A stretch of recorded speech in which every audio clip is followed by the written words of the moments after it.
Welcome to your go-to Detroit Pistons podcast, The Pistons Pulse, co-hosted by me, Bryce Simon of Motor City Hoops and Detroit Bad Boys, a former D1 hooper and high school coach, current teacher, husband, and father of 3 amazing kids. And I'm Omari Sanko for the second Pistons beat writer for the Detroit Free Press. All right, Omari, we're just going to get this out of the way because we were talking about it beforehand. If you guys are watching on YouTube right now, I've been thinking this for a minute. Me and Omari have known each other for a minute. I finally got up the gumption. I think Omari looks like Andrew Wiggins. I just do.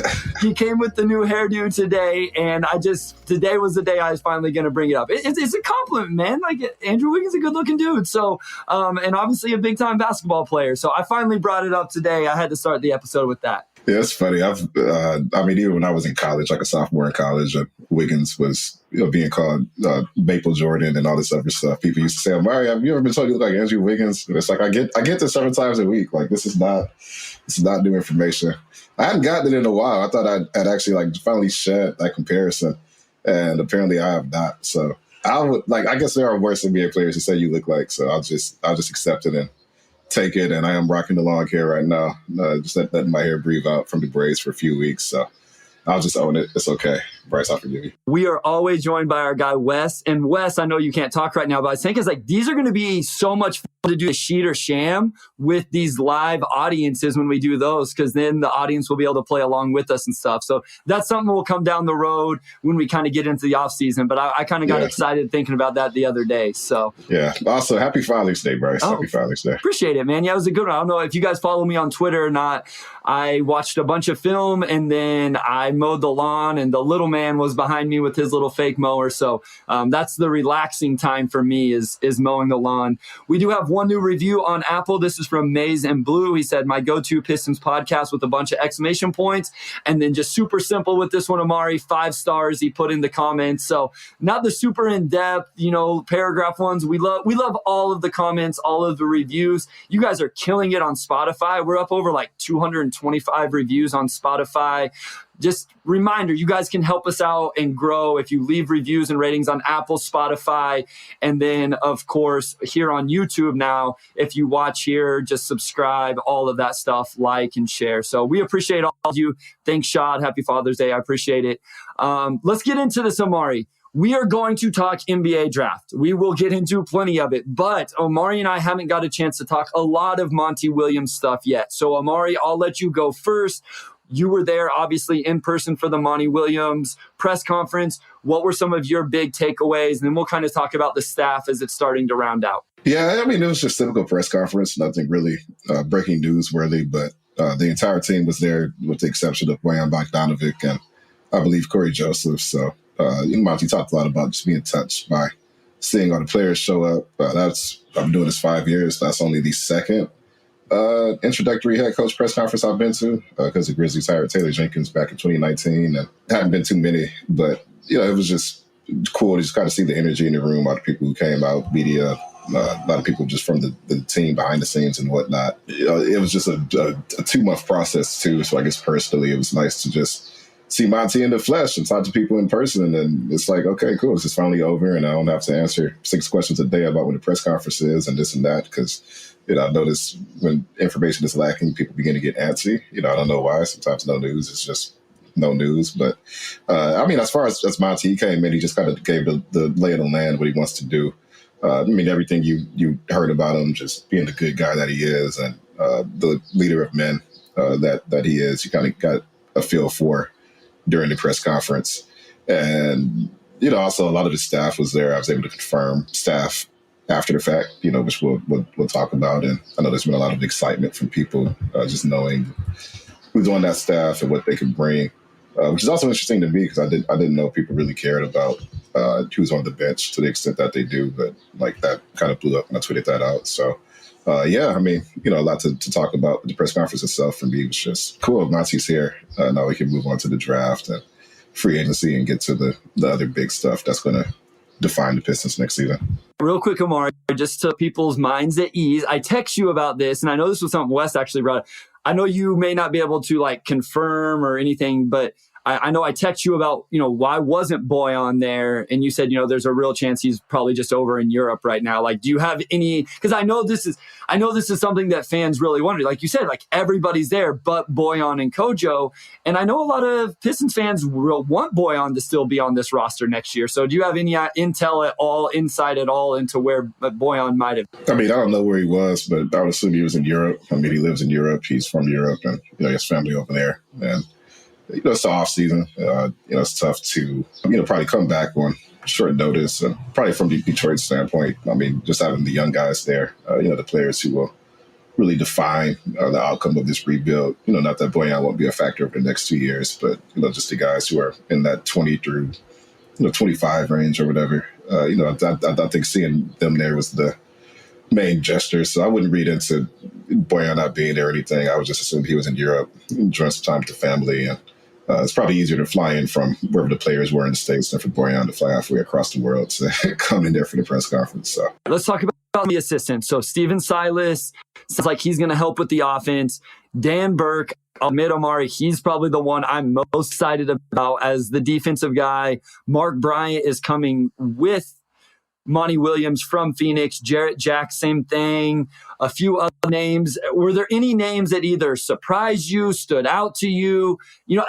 I'm with you. Like, I was surprised fans were as excited about the assistant coaches as what they were. And I saw some people talking about, I think it's a testament to the fan base and NBA fans understanding how important these guys can play a role in the success of the team, that it's not just the head coach that's doing everything, that assistant coaches are out there running the defense, running the offense, running workouts and those type of things. So I was kind of excited about that. I know Burke is the name that excited me the most. Was there one that, I don't want to say excited you because I know you're not a fan, but just kind of stood out amongst all of the names that would be joining Monty Williams? I mean, we talked a little bit a few weeks ago about who his staff could look like, and I figured he would bring a lot of people in from Phoenix. I got a lot of questions from people. What's going to happen with Rex Kalamian and Jerome Allen and those guys? And they're great guys, just standard for the NBA, for coaches to bring their own teams in. It's nothing personal to them. It's just, coaches bring their own staffs in, and that's just how it always worked. Dwayne brought his own staff in when he came in, and actually refreshed the staff a couple of years ago. It's pretty common for assistant coaches to leave. So I would also encourage people to not get too attached to the coaches, the assistant coaches on the roster now, because it's common for people to come and go, and that's just kind of how it goes. I think Jarrett Jack is a really fun addition. I mean, we all watched him play for years and years, and he's really not that far removed from being a player. He's with the G League Ignite a couple of years ago, but we have a team with Cade Cunningham and Jaden Ivey, and it's always good to just have to be a veteran point guard, in the position where you're going to be working on player development.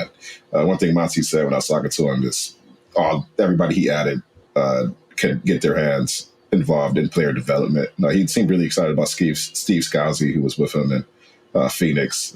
He'll be doing a lot of player development stuff.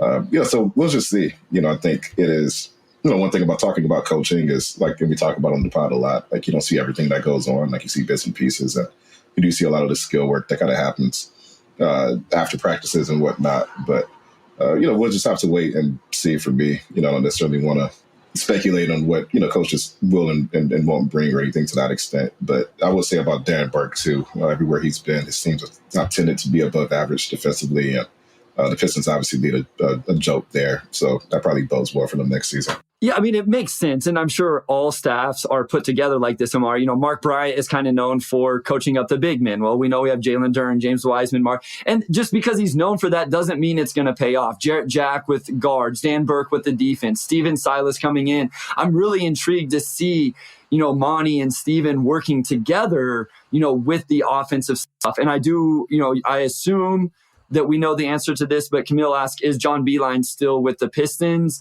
I haven't seen or heard anything different. Omari, is that the case, that Beilein is still with the team? I'm not sure. I haven't checked in with Beilein since all the Monty stuff went down. I know Beilein came in to work with Dwayne Casey, and they had a friendship, and Dwayne reached out to him to bring him on board. So that could change how Dwayne is in the front office position, but we will see on that.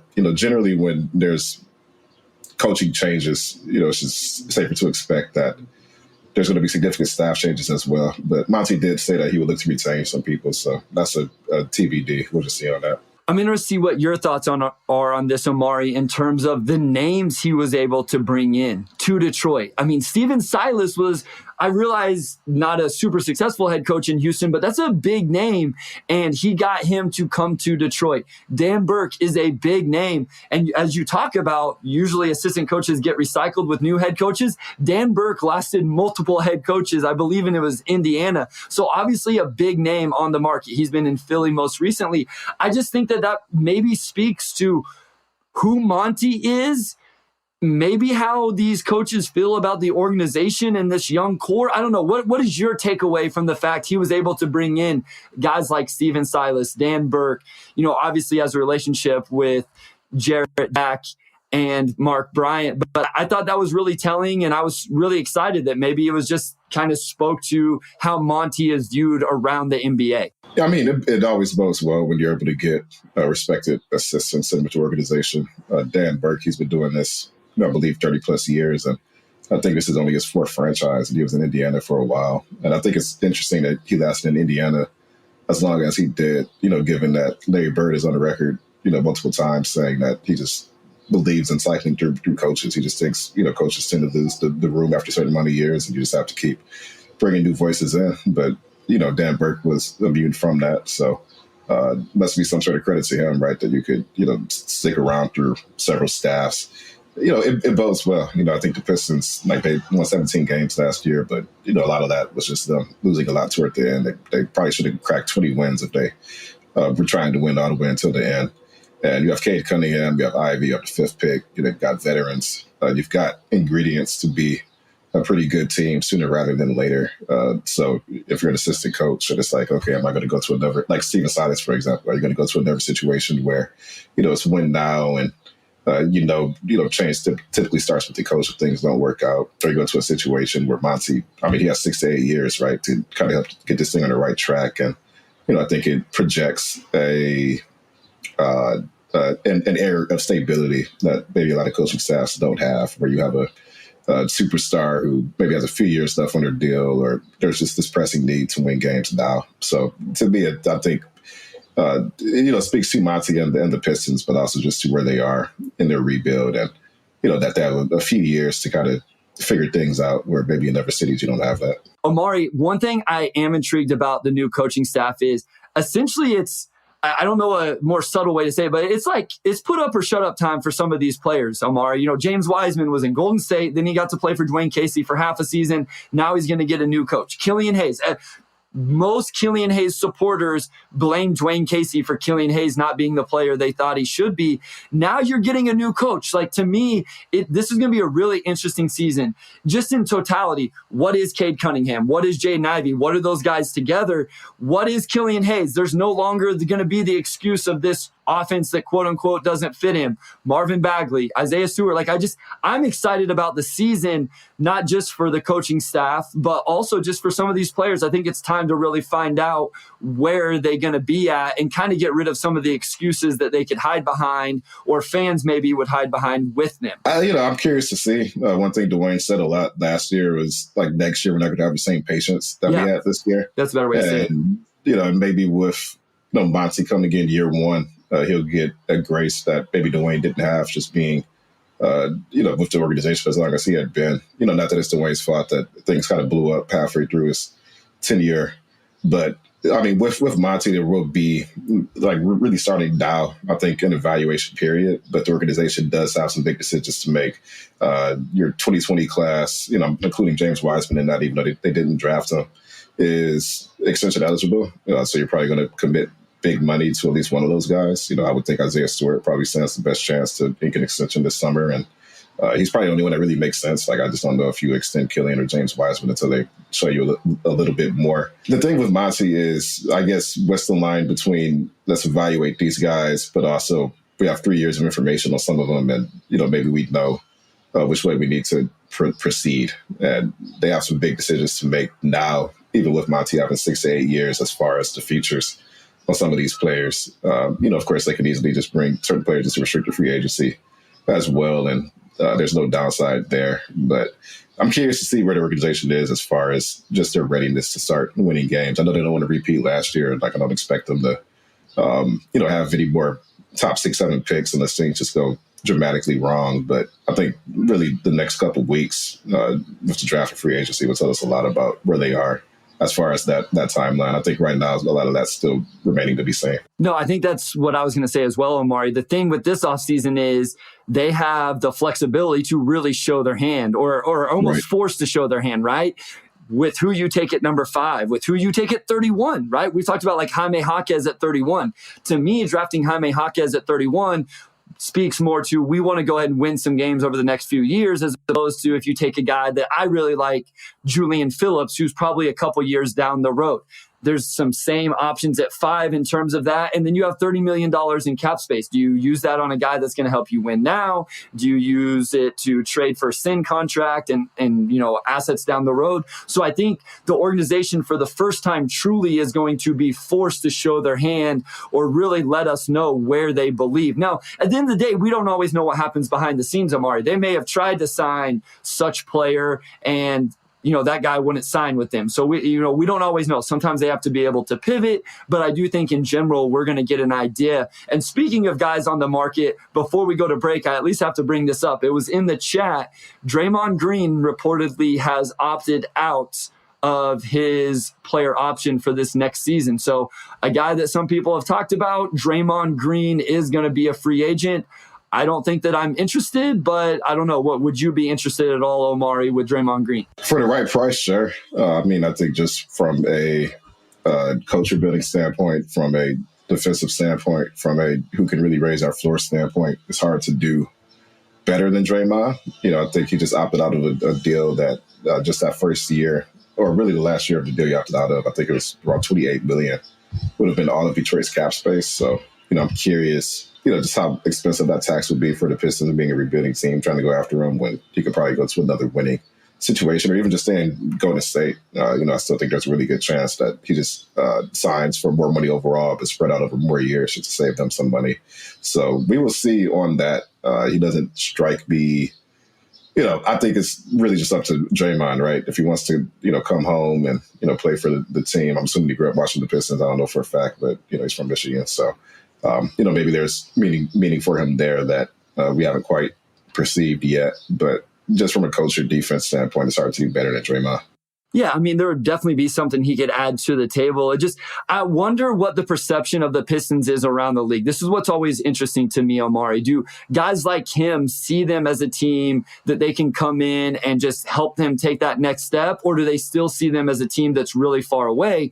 But again, speaking to the Monty Williams hiring, maybe they look at that hiring and say, hey, this organization is serious about really starting to win games. And I can go in there. I can be the veteran presence. I can help them out defensively. I'll take that role. In Draymond's case, Omari, he's already won the championships. He's made a boatload of money. So maybe he's more likely than some of these other names that we throw around to be willing to do that because he's willing to say, hey, I've got my championships. I'll just go help this young core. I have no idea what the relationship with Monty Williams or any of these assistant coaches are. And that's one aspect I think it's hard to keep track of or for us to know is what kind of relationships those guys have made throughout the years because we know there's so much intertwined and overlapping between all of those guys. So you're right. At a certain price, it makes sense. Yeah, 3 years and, a lower cap number, that makes sense. But I wonder if, he still wants to compete at a high level, really win games and be playing deep into the playoffs as opposed to help this Pistons team,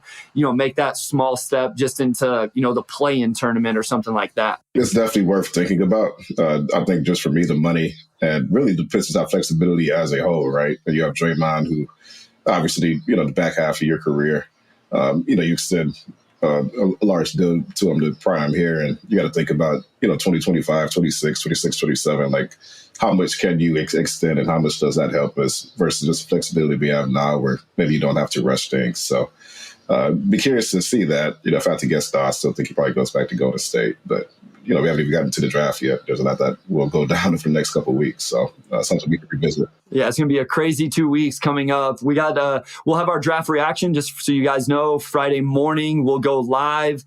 Omari obviously has a ton of work to do Thursday night, and then the podcast will be out as soon as possible after that. And we'll keep pumping out episodes. We'll go live from Vegas here in a couple of weeks, Omari. That'll be fun, and we'll have a lot of free agency news from that. We're going to take a short break right here, and then Omari, when we come back, let's dive into the draft. We're going to start off in the scenario that Amin Thompson is drafted number 4 by the Rockets. And then Omari and I will talk about what we think the Pistons should do. We'll dive into that right after this short break.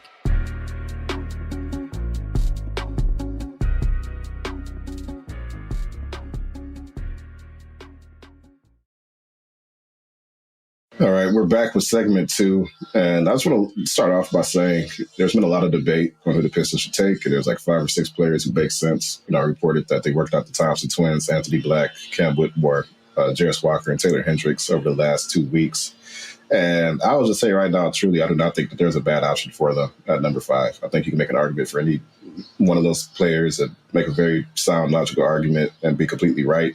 I always like seeing how passionate people get where, like, I even had somebody I mentioned saying this morning, like, oh, the Pistons are going to draft so-and-so player just with complete certainty. I'm like, you are more certain than people in the organization right now. Like, how do you know? Like, where are you getting your information from? But it's just fun to see just all the debate going and also to be in a position for the Pistons where you have a very clear need at the 3-4.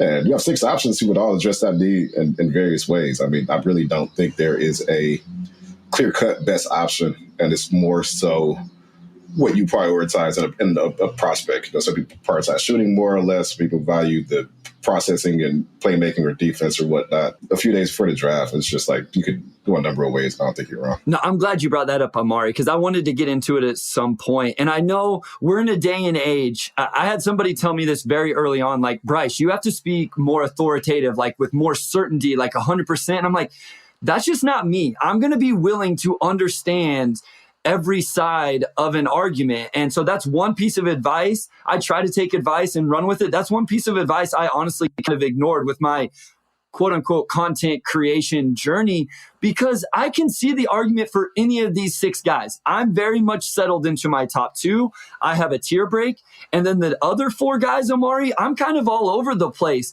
And I can see your side of it. I know you and I are going to disagree on some prospects as we go throughout the rest of the episode, but I think we see the conversation and why, hey, Pistons fan from Brazil, thank you. Appreciate it so much. I wonder what time it is in Brazil right now. That would be interesting to know. But thank you, listeners, watchers from all over the world, Omari. I love it. I know we got, Camille from Turkey as well. So, but I'm with you. I love the conversation. Like, I am eating this up right now. I enjoy this. And I know some people are tired of it. I enjoy it, but I don't always enjoy the just matter of fact that people have about a certain prospect or a couple certain prospects and unwilling to even entertain the idea that their prospect may be flawed in some way or another prospect could be better. So that's where I start to get a little bit frustrated. I think that's kind of what you're speaking to as well, because I agree with you. I could legitimately make an argument for all 6 of these guys that we're talking about. I'm not saying I necessarily believe it. I have my ranking,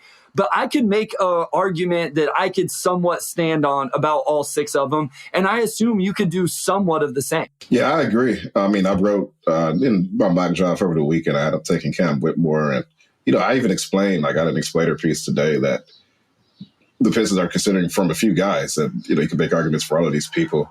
But, I just think part of the process naturally is that some people are always going to be higher on certain prospects than you or lower on certain prospects than you. Personally, I feel like my tolerance for debating on Twitter declines 25% every year. So I do it maybe once every 2 weeks, and then I'm just off Twitter for a couple of weeks. But even then, I think you see where people are coming from at least, right? I know this week a lot of people are debating the Thompson twins. How do you evaluate them, right? You have OTE, you're 20 years old, playing in the league with a lot of guys who are 19 and younger. But still, you look at the athleticism and the things that they can do, and it's tantalizing, right? And you look at what they could do if they came to Detroit. I tweeted yesterday, and I do want to debate this a little bit. Why are people not talking about Anthony Black as much? It's interesting to me that there's so much fascination with the twins when Anthony Black does pretty much all the same stuff and he's a year younger. You can make the argument that SEC competition is probably a little bit harder than OTE, where he's defending other actual NBA players, some of whom are older than he is. And that's been curious to be. Like, I feel like he's like, and they worked him out, I believe, last Wednesday. It's just curious to be that he hasn't really gotten the same, play as some of these other guys have. And maybe it's because he shot 30% from three. I don't know. But I like Anthony Black a lot. And honestly, I would say just for my evaluation, where I do value athleticism, but I also value processing and just playing with some physicality. Like, I see Anthony Black got to the line like 5 times a game, which is really elite for college, like really elite. and you put him on a court with NBA spacing, and he's just going to get downhill. He's got a 39-inch vert, sees the floor like a point guard. I'm surprised that Anthony Black has not gotten more attention in this, and that's the only thing I have to offer for the overarching debate today is why are we not talking about Anthony Black? So my quick answer to that is I see Anthony Black and Amin Thompson in similar type of players. Like, they would have to come in and play similar type of role where they're more of on-ball guys that Detroit's going to ask to play off-ball. Although I will say Anthony Black has shown that more than Amin. I believe in Amin's abilities to do so, but I just think that Amin is a better prospect than Anthony Black. And so because of that, I haven't talked about him as much, because I'm like, if you're going to take that type of player, then I would just take Amin over Anthony Black. It's the same reason why I don't talk much about Asar. I think Cam Whitmore and Asar are essentially like the only 2 true wings of these 6. And I have Cam Whitmore ahead of Asar. So I would just take Cam Whitmore over Asar. You're right, though. Like, again, and I've said this multiple times, people have said that Anthony Black is the best processor in this entire class. He is very athletic. He's not Thompson Twins athletic, but he's very athletic. He was in a really weird team construct without a lot of shooting, especially after Trevon Brazile went down for Arkansas. As much as people like Jordan Walsh, he didn't space the floor for them. And I think Anthony Black is a really, really good defender. I saw you talking about this yesterday. And so I think it's more proven in terms of his defense than even the Twins. One of my biggest pushbacks on the Twins, Omari, is I think people are just saying, hey, they're going to be high-level defenders. I think they're going to be high-level defenders. I don't think they're high-level defenders right now. I don't think they've shown that in OTE, even going back to international film. I think they have a lot of things they're going to have to learn and grow and bad habits to break. And so I understand someone who feels like Anthony Black is a little more safe and would just say, hey, this guy does a lot of the same stuff that Amin does. Why not just take the safer guy who probably has a better looking jumper than Amin as well? And I think Anthony Black's upside is being underrated as well. Like, I think he has a really high floor. And I think a lot of what people get into Anthony Black too is, maybe he's more of a lead guard than a wing or whatnot. And I just look at Boston, like I look at guys like Derek White, Malcolm Brogdon. Obviously you have the 2 wings over there and Tatum and Jaylen Brown. But I just don't think you can have too many like on-ball guys. But back to your point about defense, I would say I just think it's probably harder to defend in the SEC than it is in OTE. And I think with Amin and Asar, they have all the tools you would want for players to be elite defenders in the NBA, and they could get there. And I do think they would be at least average. But Anthony Black, like, I do think he is probably either the first or second best defensive prospect that the Pistons could look at that position. If you just look at overall versatility, people talk about Jarris Walker, and he's a monstrous defensive prospect. We would have to talk to him a little bit. I saw your face. I think I think specifically we talk about players who can defend the LeBrons, the Tatums, like these big wings, right? Or even like the Shea Gills, like those types of guys.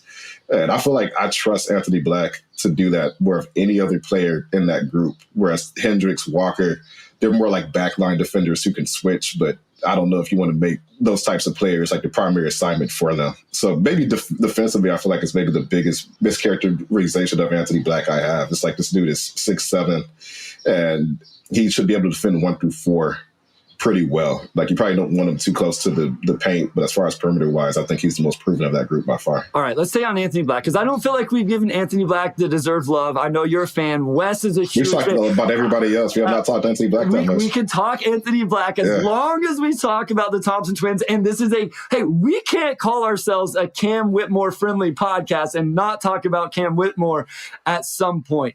I wish you guys could see Wes in the back just, doing the double fist pump and smiling. So Well, we're going to stay on Anthony Black for just a little bit. What, if anything, this is an interesting question from Steve T. What, if anything, does Ausar Thompson do better right now than Anthony Black? So I think they're very similar players, right? They are both really good playmakers for their size. They're both around 6'7". I don't know if Ausar is like necessarily a point guard type of playmaker where Anthony Black is. So I would actually give Anthony Black maybe a slight nod there, especially when you look at that Arkansas team. And not only was he playing next to another lead ball handler, Ricky Council, the fourth. I was going to say third. I think it's the fourth. I'm the second. So I have to get people's suffix. Like, I cannot get the suffix wrong. I have to get that right. That's a pet peeve for me when people get mine wrong. He's playing next to Ricky Council, and then you had Nick Smith come in. So you had like a lot of on-ball guys at Arkansas. And you look at Anthony Black, and he's still moving the ball really well. None of those guys were great shooters, but still, Anthony Black made it happen. So I think maybe as a playmaker, he is a bit more proven, where he was in an environment that really wasn't playmaking friendly, but, he was able to make the right reads. I think defensively, I think Ausar could be a really monstrous defender. I mean, like 6'7", just the way he moves, and we see him locked in. He really got into guys. You say the same thing about Anthony Black, and then he's in the SEC. I mean, you're playing Brandon Miller, like you're playing a lot of guys who'll be in the NBA next season and the season beyond. So maybe that makes me feel better about him, where you're 19 in the league of guys 18 through 23, versus being 20 in the league where almost everybody's younger than him. That makes me feel a little bit better about Black. Athletically, I think Ausar is probably a little bit better. But again, like sometimes you talk about Anthony Black and it's like, well, he's not as good of an athlete as those guys. Anthony Black had a 39-inch vert and got to the line a lot. You don't do that unless you are extremely crafty or very athletic. And he had a mix of both. I mean, his free throw rate is just like, especially on a team with no spacing, like the way he did that, it's just like that's a natural. To me, that speaks to how athletic he is. And I think once you get to the very top end of athleticism, it's almost like wine, right? Like there's diminishing returns after a certain point. Like you don't necessarily need, like if one guy's a 95th percentile and Anthony Black maybe like 85, 90, like you're still getting a plus athlete. Anthony Black is still one of the better athletes in the draft. So I don't know how much you're sacrificing from maybe an actual practical, what are you doing in game standpoint? But again, it's kind of tough to project how Ausar would do certain things in the NBA, just given the difference in competition. So I just feel like I have a better feel what Anthony Black will do, just because we know how players make the transition from the SEC, whereas OTE is still very much, maybe I have to see it before I believe it, although he still has the tools, and they're in the same tier for me. It's not like there's a big gap, but I'd have to see it for OTE. I think there is some sort of misconception sometime with the athleticism. I think you bring up a good point. I think I was texting Wes about this with Tyreek Hill. I always say I'm a big Kansas City Chiefs fans. He's not there anymore, but everybody was always like, oh, this guy's the next Tyreek Hill. This guy's the next Tyreek Hill because they ran a fast 40. Tyreek Hill isn't Tyreek Hill just because he's super, super fast. Tyreek Hill is Tyreek Hill because he can locate the ball and track the ball 50 yards down the field along with being crazy fast. And he can catch and contort his body. All that. My point is, just because the Thompson twins or anybody, this is Hamidou Diallo, Omari. Hamidou Diallo is an insane athlete. I don't know if he's like top 1% like the twins and he's not as tall and long as them, but just because you're a crazy athlete, you have to be able to produce then and do something with that athleticism. That's my overall concern with Ausar is I didn't see the creativity in the half court for Ausar to put pressure on the lane, put pressure on the rim, and then actually finish on the rim. And I'm going to say this, and I know people are going to hate it, and it's going to sound like we're just crushing the OTE. They were 20 years old, Omari, playing against 16, 17, 18-year-old kids in that. And we're not even talking about Montverde or Link Academy or Sunrise Christian. Like, those aren't the types of teams they're playing against that have all the, number one recruits in the country going to all the blue bloods. So I do have some concerns about Ausar with that. And again, I went and watched the international film early in the year. It was the same stuff. So I believe more in Amin because I saw Amin do that type of stuff. So again, I know this was Anthony Black. I guess the answer to the question is, I don't have a solid answer of what Ausar does better. Like, I don't know that I can give a concrete answer other than he is more athletic. But Anthony Black, by the numbers, put more pressure on the rim. I will say this for the Twins, though. While the competition they played against wasn't great, I don't know that the teammates they had really spaced the floor and all those things super well either. So I do think that that's one caveat we should give them. You know, whenever Jaden Ivey was coming in, Omari, we said, oh, well, he played at Purdue with two big guys clogging the lane all the time. It's not like the Twins were just playing with this super spaced floor either. So I do want to add that caveat in their favor that they were having to deal with some of that stuff also. And that's the thing. I don't see the OTE competition as a red flag per se.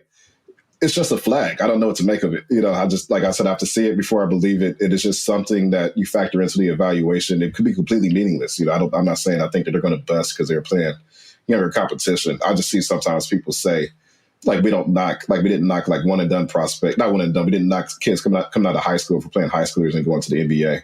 The difference for me is like, okay, well, if you're 17 playing high schoolers, that's different from, you know, being 20 playing high schoolers. So it's just a flag. I don't know if it's red flag, green flag, whatnot. Obviously, they dominated OTE. They were, you know, very efficient, you know, outside the perimeter, but interior, you know, at the rim, like they were good. Like there's still a lot that speaks to them as prospects and why they're considered to be top 10 talents in this draft. You know, Amin might go as high as 4. So there's a lot going that way. But as far as Anthony Black and Asar, they're very similar players. I'll just say that they're very similar players. But I think a lot of people talk about Anthony Black's elite, you know, ball handler, so he won't fit in Detroit. And I'll say, well, you played with Ricky Council and Nick Smith in college and made it work. And I think both of those guys are NBA players. Ricky Council, he's probably more of a second round pick, but, you know, I still think he has a lot of talent, got to the line and figure it out. And if he could do it in college, I don't see why he wouldn't be able to do it in the NBA, especially since most teams now don't have just one ball handler. They have 2 or 3 guys who can get it done.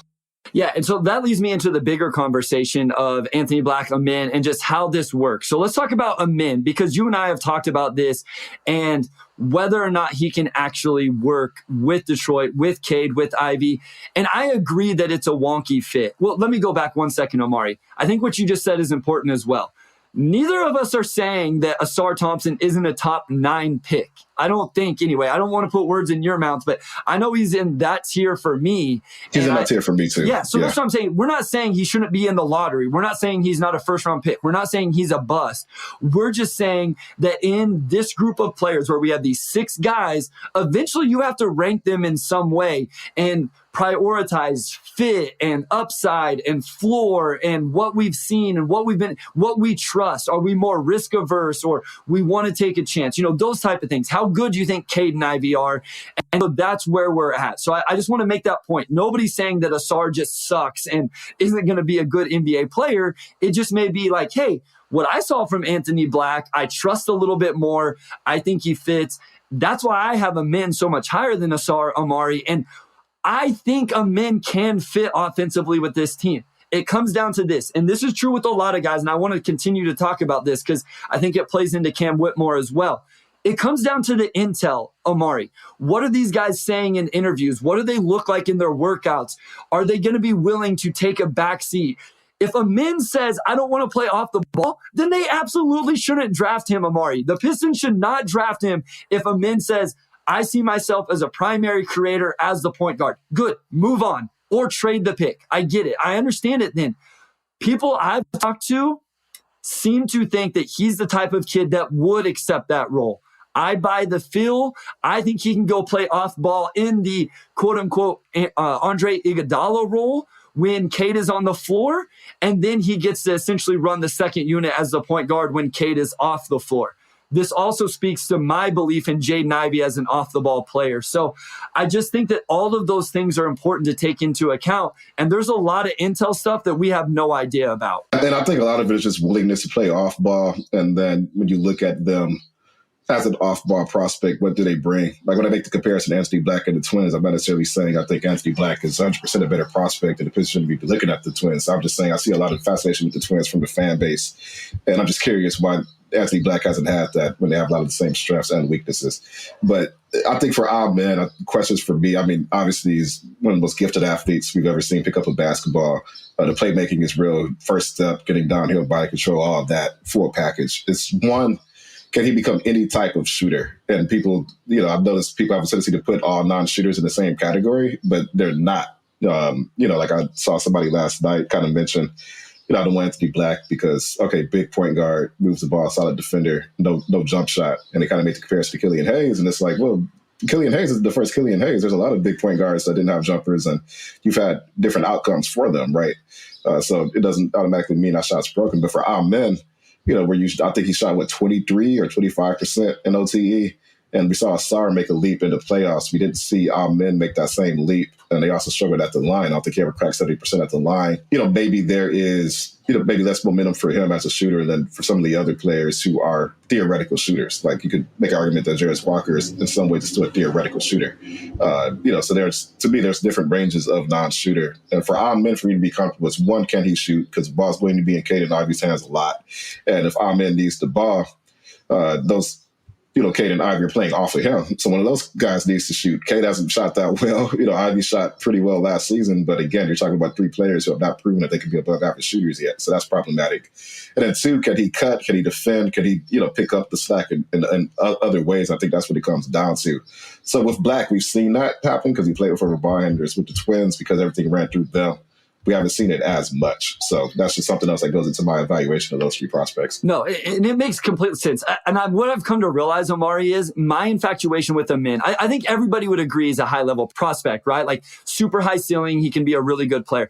I think it's the coach in me that's just like, I want to be able to figure out how to put these pieces together, and it would be a lot of fun. Like, I sit here and I have no chance of ever playing a factor in what the Pistons do offensively, but I imagine things and ways it could work between Cade, Ivy, and Amin, and where you put Ivy and how you use Amin and what you have to put next to him and where's Jalen Duren and all of this. And I personally believe there's a way to make it work offensively. And then I think defensively, he is that wing that you need. And so, that's just where I'm at. Again, if you want to come at me and say Amin makes no sense, I don't necessarily agree, but I understand what you're saying. I see in the chat we're getting a lot of Taylor Hendricks. I disagree that Taylor Hendricks is a wing, but I understand anybody who is saying that Taylor Hendricks is the best fit or the biggest need for this team because of his shooting.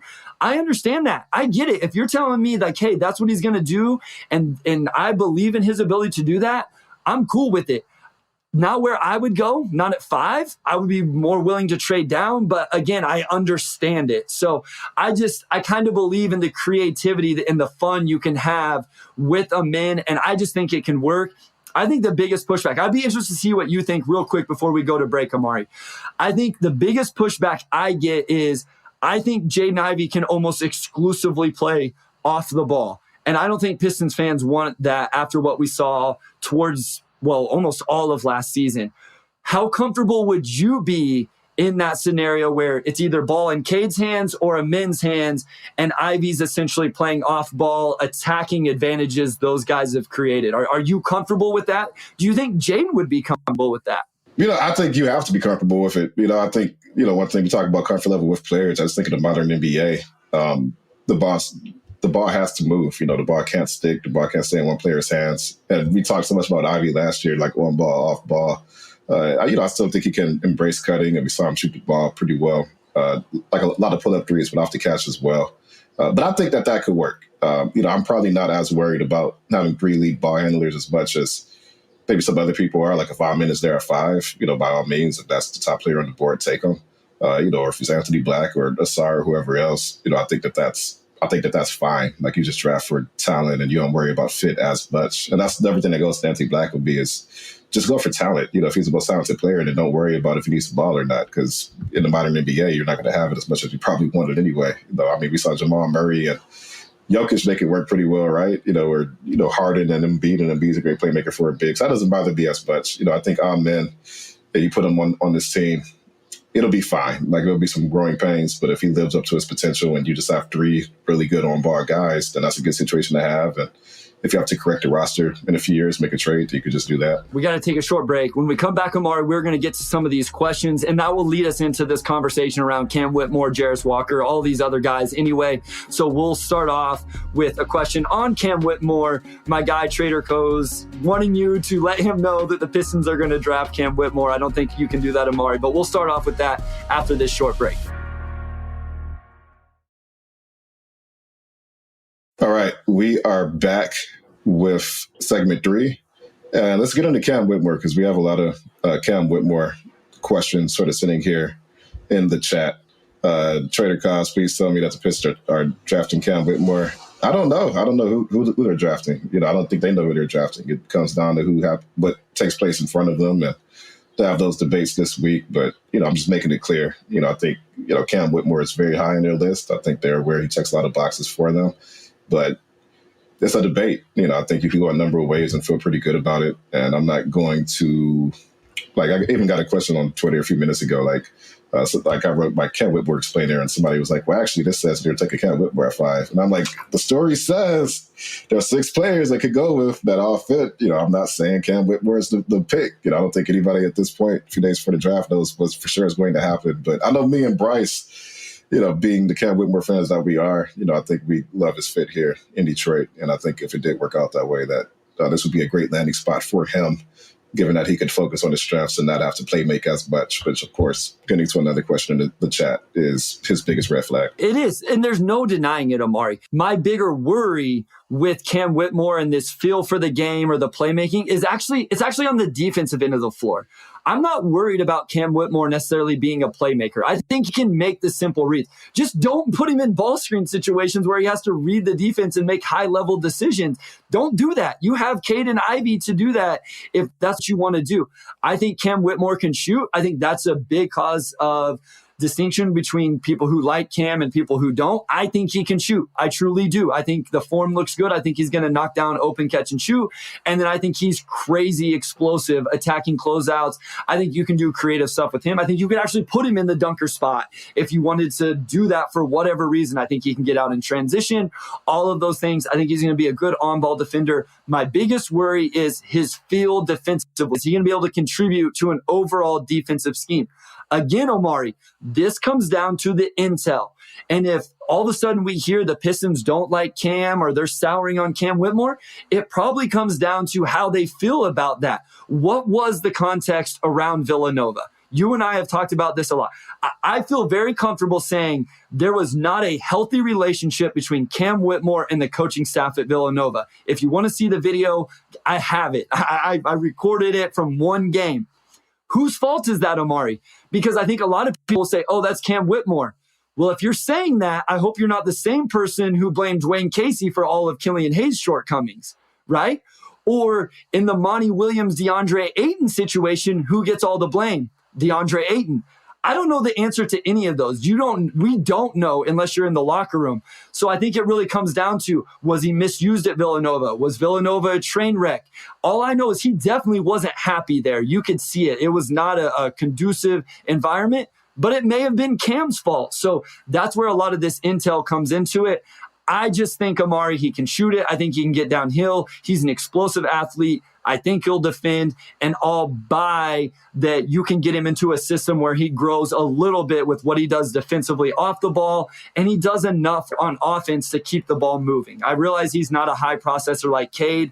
I think you have that with Cade and Duren and Jaden Ivey. I'm about to dump a lot of cold water on the Pistons should avoid Cam because of the playmaking issues. Love it. Belief that, which I'm not saying there's no validity to that, but out of the 6 prospects, right? So the Thompson twins, Cam, Jarris, Taylor, and Anthony Black. You have 3 guys who are great processors, 3 guys who you are not necessarily drafting for their processing. The processors are the twins and Anthony Black, and the guys that you're probably drafting more so because of their shooting or defensive skills are to be Cam Whitmore, Jarris, and Taylor Hendricks. Walker and Hendricks both had assist to turnover ratios where they basically turned the ball over as much as they assisted it. And we talk about some of the flashes Jarris showed where he did make good reads. And, he's probably ahead of the other 2. But if you're just looking at the raw numbers, none of these guys necessarily were floor raisers as playmakers. I think Cam Whitmore was relied upon as a scorer significantly more than the other 2. So a lot of the areas where Cam got in trouble was he's like, well, I'm just going to score the ball because Villanova as a whole just didn't have a great structure last year. And I think he kind of freelanced a lot, which frustrated the coaching staff. But sometimes you're making a bailout pass and there's no option there or you're doing stuff like that. But just watching him play, I didn't see anything that he couldn't outgrow. Like he didn't turn the ball. 1.6 turnovers a game is not a lot of turnovers. It's just the fact that he had 0.7 assists a game. I think that's more so the problem. It's not that he turned the ball over a lot. It's just that he didn't assist it. And I think that could be corrected with better structure around you, with better scheme. Villanova obviously did not have a Cade Cunningham or a Jaden Ivey that would make Cam's life a lot easier.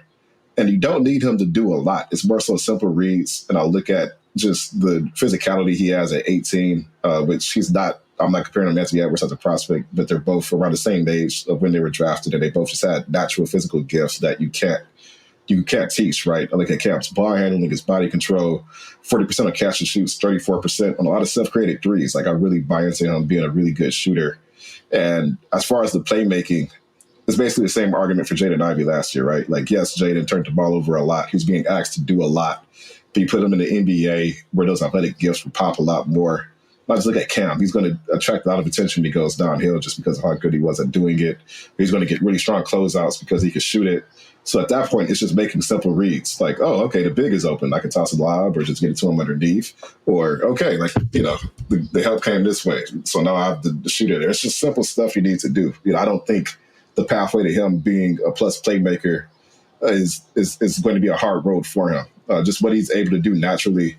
It's just understanding the scheme and how you operate in it, and then just making the right reads. And for me, the playmaking is not enough of a red flag where I'm like, I'm just not touching Cam Whitmore at all. If he was turning the ball over like 3-4 times a game, and then it's like, okay, like, this guy's a turnover machine. But he wasn't a turnover machine. He just didn't assist the ball a lot. I think that's correctable with scheme and the fact that he's still going to be 18 years old on draft night and is still earlier in his development than anybody else in that group of prospects for Detroit. And again, I think there's intel you can get to know whether the feel is a real concern or if it was a product of the environment. And it's not stuff we can do. Like, I can sit here and watch film and think I know the answer, but if you don't actually talk to a kid, like, I could watch film with Cam Whitmore and get insight into what he was thinking, what he was seeing, and then I would have a better idea if it's a true feel thing or a processing thing or a selfishness thing. But I don't know that you can really do that just solely. You can get an idea, but I don't know that you can be 100% sure. And that's where the Pistons and, the team actually has a better feel for that.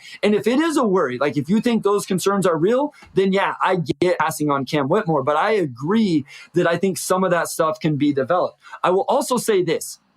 If I played in the Villanova offense this year, Omari, I would have been selfish too, because I had to watch some of those guards dribble the ball 30 times into post-ups, pivot 17 times, and then take a shot where I never got to touch the ball whenever I was a top 5 recruit coming out of high school. So all of these players I was a nobody, Omari, and I have an ego as a player. If we're going to play pickup ball tomorrow, you better pass me the rock or else I'm going to play one game and I'm going to go home.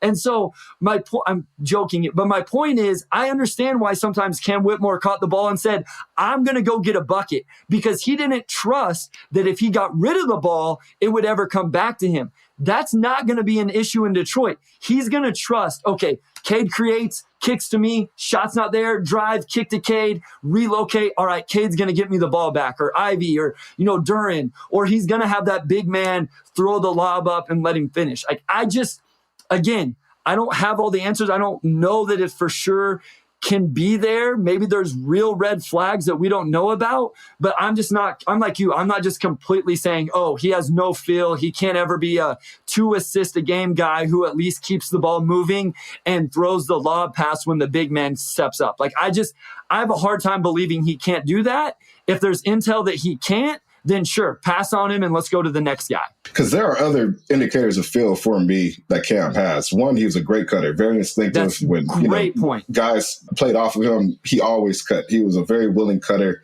A lot of his efficiency at the rim was not just because of how athletic and physical he is, but because he generated a lot of easy opportunities for himself. So, you talk about him maybe being selfish with the ball, but he also made it easy to get the ball to him, which you have Cade and you have Ivy, and now you have a guy like him who's going to be cutting. That's a very useful skill, especially when he's a really good catch and shoot player as well. Like, that's just a really dangerous weapon to have. It's like you have 2 good quarterbacks and he's like a really good wide receiver, right? Like, okay, like maybe you don't want to run too many plays with wide receivers having to pass the ball, but it's just as far as like a play finisher, he's great. So that's fine. 2 is that he got a lot of steals. That's maybe some of that's gambling, but I still think typically good athletes who rack up steals in college is a really good indicator for the type of player you'll be in the NBA. It's not 1-to-1, but to me, the steals he got and the cutting shows that he understands how offenses operate, right? He just did not embrace his responsibility to be the playmaker. He made his teammates' lives easier without the ball. He did. I think that is unquestionable that he did do that. It's just with the ball, there are some issues there. And I'm just not putting the ball in his hands, Omari. I'm not gonna give Cam Whitmore the ball and say, go ISO. I'm gonna let Cade and Ivy do their thing, Killian Hayes, whoever it is, Jalen Duren short roll, and I'm just gonna let Cam Whitmore essentially be a play finisher. Those are really good points. And I just want to highlight again, I think he was an environment he wasn't happy. And so it really comes down. Was that Cam's fault? Was it just a bad choice from a young? And he's super, super young, Omari, super young. And I know people don't always like the age stuff, but it is a factor. We got to get to a few questions because we did get some good ones. This is from Cody, who always joins us with these. Appreciate the support. I see you active in the chat right now. What is the smoke you guys are hearing? Seems like more and more noise around Asar. I seem to hear that as well. I'll say this. This isn't intel, this isn't smoke, this isn't anything I'm hearing. The one thing I've felt for the last week, Omari, I think they're going to take Jarris Walker. The one guy we haven't really talked about so far is actually the guy I think Detroit selects. And that comes a little bit from what you've said, where you feel like Tom Gores is risk averse, like those type of things. I think they would see that with Jarris, that there's a high floor with him. And then just hearing people talk about who Jarris is as a person, as a player, defensively, I just think that ends up being who they take. I don't agree with it, but I can get behind it and understand it. I just don't think Jarris Walker is as much of a wing as what a lot of people think he is. Yeah, I think Asar is high on Detroit's list. I know there's speculation that he got a promise from a team ahead of Indiana because he canceled his workout with Indiana. And, I checked in on it. I don't think he got a promise from Detroit. Of course, maybe Detroit wouldn't want to tip their hand this early into the process. So we'll see. I don't think he got a promise from the Pistons, but yeah, there's noise around him. There's smoke around him. At this stage in the process, there's going to be noise and smoke around a lot of guys. And, we'll just see what happens on Thursday. But, I know people are talking about a start to the Pistons like it's a done deal, and I don't feel that way. And real quick, guys, if you are going to watch the draft live on Thursday, the DBB stream I'll be over there with Wes and Jack, so join us. Obviously, we would love to have Omari. We'd love to do something live on this stream, but Omari's got a real job while the rest of us are just podcasting and talking. So we'll be with you live Friday morning on this stream, but if you want something during the draft, that's on Thursday night over at the DBB stream. This is from Aruna. I'm so sorry if I didn't pronounce your name correctly. I assume if Houston drafts Whitmore, we're doing everything we can to shop Amin right. Listen, I just laid out where I think Amin fits and how it could work. With that said, again, if Amin doesn't want to play that role, if the front office has questions about it, I think Amin is the guy where you can get a decent return with a trade out. So I'm okay if they say, hey, Whitmore 4, Amin is on the board at 5, and whoever, the Jazz or someone, the Wizards, maybe the Wizards, I feel like should jump all over this. If there's a legitimate return with that, I'm okay with the trade back in that scenario. Yeah, I don't think you shop Amin. I think you have the intention of taking him, and I think your phone is probably blaring at that point. You listen to offers, and if an offer makes sense, you go with that. But if an offer isn't making sense, so the team is just like, we'll give you a second round pick or whatever, you're probably just like, I'll just take Amin and we ever go into the season with him or maybe figure it out after. But, I think in this draft where the top 3 point guard prospects are Scoot, who will be gone, Amin, and then Cason Wallace. And I do think there's a pretty substantial gap between, at least as far as how the league views them and how pundits view them, between Cason and Amin, that if he's there at 5, teams are going to call you. Like, there are teams that need point guards. Utah can use a point guard. The Wizards can use a point guard. I don't know what the Wizards are asset-wise right now, but, you could probably get a pretty good deal for him if those teams are desperate enough. So I wouldn't automatically shop him. I would just listen to offers, and if no offer makes sense, then you just take him. From Steven Suggs, talking about drafts, he said, heard the Jazz are high on Cam. Also, what would it take for the Jazz to trade for number 5? So let's just go through this, Omari. Would you trade 5 for 6 and 11 from Orlando? Yeah, I would for sure. With Amin on the board. So let's just stay with Cam goes at 4, Amin on the board. Yeah, I would move down. I think if I knew I could get one of Anthony Black or Taylor Hendricks or Cam Whitmore at 6, like, to me, honestly, that's pretty much a no-brainer because, again, like, my personal favorite prospect is Cam.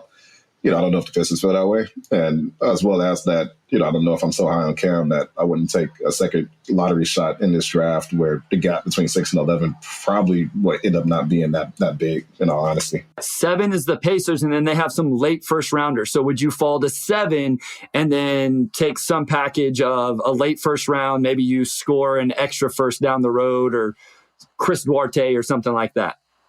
Are you comfortable going back to 7? I think I am. A lot of it just comes down to draft order, but you could probably talk me into going as low as Utah at 9, because Utah also has the 16th pick. I could probably go as low as 9 and feel comfortable as long as the compensation is good enough. Obviously, the Orlando package is way better, and I don't think Orlando's offering 6 and 11 for 5, by the way. But would you do 9 and 16 then?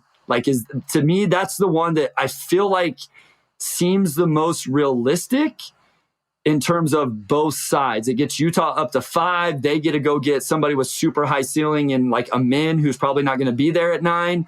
Detroit falls back to 9, still gets a guy in this tier, gets another shot at a guy at 16, a wing shooter, which some of those guys would be available. Would you do that one? Yeah, it depends on who's there at 9, but I would still think about it. I'll take 9 and you get another pick close to lottery. It's probably just worthwhile to take those shots. Like if I'm getting Jordan Hawkins at 16, or, maybe if it's Orlando, you get Grady Dick at 11 or something like that. Like I'm feeling pretty good on draft night. Yeah, no, I think that's really interesting. I mean, you could have had a lot of shooting all of a sudden if you take Taylor Hendricks at 9 and then one of those guys at 16. I know a lot of the fan base is really interested in adding shooting. We got a couple more here. This is from Roy. Roy, thank you. I've seen you super active in the chat. I think this was the first time I noticed you. If not, I apologize, but I appreciate you joining us and being involved. Would the Pistons have an easier pick if we had 7 or 8 instead of 5? I mean, I think what it does is you just limit the numbers, right, Omari? I think we're in agreement that you have the big 3, which I know there's some talk about Brandon Miller maybe not being a part of that big 3, but then you have the next 6 guys. So if you're at 7 or 8, you're just getting rid of some of those guys. And I think you probably feel like all you're going to have an option at is what? Anthony Black, Hendricks. I think Amin and Cam are off the board. And I don't think we're talking about those 2 guys anymore. Essentially, we're talking about 4 guys now. But I wonder, what do you think? I think this would happen. I think Grady Dick would all of a sudden be in the conversation if they were picking at 8. I don't know that Cason Wallace would be. Like, I wonder if people would start talking about Bilal Coulibaly and stuff like that. So I wonder if you would just replace Amin and Cam with a couple of those guys from next tier. Yeah, I mean, it's easier just in the sense that, you're picking for fewer options who are on top of your board, but it's better to be at 5 and 7 or 8, obviously. I think, just from the draft board standpoint, you want to get as high as possible. So, it's easier, but that doesn't necessarily make it better, right? And I'm not saying you were implying that it's better to pick a 7 or 8, but it's probably just only easier just because a lot of your top guys are off the board at that point, so you're just picking from who's left over. I think it'd still be a lot of fun for content creators like me. We'd still have plenty of guys to talk about. Last one here, Jalen Bell. Just logged in, y'all. Thank you, Jalen. And thanks to everybody who tuned in. We got really close to 100 at one point. I think that's kind of our next goal is to hit 100 on one of these lives. And of course, thank you to everybody listening to the podcast on Apple, Spotify. Please leave ratings. He says, what's the general consensus on the Bogey trade situation? So, Omari, I think you'd have a little more insight to this. My opinion is, I think I'm leaning into just keeping Bogey, Omari. I think I want to keep him around. A lot of the guys we've talked about today aren't great shooters, at least from day one. Hendricks is. I think Cam is going to be. The other 4, there's some questions around. I think Bogey is a nice piece to keep around because of that. And I really like what the Pistons are going to have available at 31. So I don't necessarily love the idea anymore of trading Bogey to get another first-round pick. I could be talked into it, but that's just my opinion. Yeah, I just think Bogey is one of Detroit's best trade pieces. Like, obviously very productive last season. And his game today is pretty well. I mean, I don't know if you have like a steep fall off. And his contract is making around $20 million a year. So he's just, he's like probably the only player on the roster who is not only extremely valuable and could help the team win now, but also is on a big enough contract where if you need to make numbers match, you could do that with him just because of his salary. So, I don't think, again, like I reported on through the trade deadline that they're looking at keeping Bogey and Alec Burks. So it's like a really big deal for them to come off of that. Again, no, I mean, I think if the deal makes sense, you do it. But I don't think they're going into the offseason with the mindset of we have to trade Bogey. We have to get what we can for him now. I mean, he was really good for him last season. I know there was a question earlier, like if they take Whitworth, do you trade Bogey? You need wings that can shoot. Like you just need wings that can shoot. Like it's not an either or situation for any wing they bring in who can shoot with Bogey. You can have both, play them however many minutes you need. Like that's fine. It's not an either or situation. And I don't think you go into this offseason with the intention that you have to trade him. I think you still need that skill set on the roster next season. All right, let's call our shot, Omari. This is solely what we think is going to happen on Thursday. This is our last chance to talk about the draft before the draft actually happens. This is it for me and you. On Thursday, when the night is over, we're not going to do pick 31 because there's so many potential guys there. Let's just do pick number 5.